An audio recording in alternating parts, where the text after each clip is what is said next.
پشاور سمیت خیبر پختونخوا میں آٹے کے بحران نے شدت اختیار کر لی ہے۔ پنجاب سے آٹے اور گندم کی بندش کے خلاف صوبے کی تمام فلور ملز نے ہڑتال کر دی۔ نگراں وزیر اعلیٰ نے آٹے اور گندم کی ترسیل بحال کرنے کے لیے وزیر اعلیٰ پنجاب کو خط لکھ دیا اور ادھر لاہور میں بھی 20 کلو آٹے کا تھیلا مزید 100 روپے مہنگا ہو گیا۔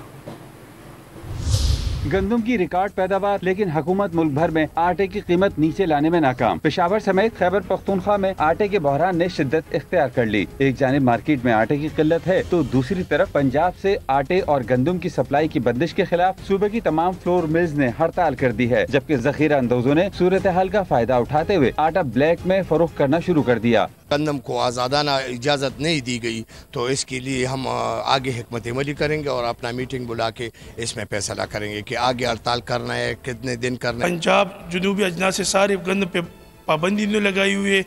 جتنے بھی گندم آ رہے بلیک مارکیٹ پہ آ رہے 3 لاکھ 4 لاکھ 5 لاکھ روپے تک گندم پہ بتخوری لے رہے۔ اس وقت یہ صورتحال ہے کہ آٹا 3,500 روپے تک پہنچ گیا۔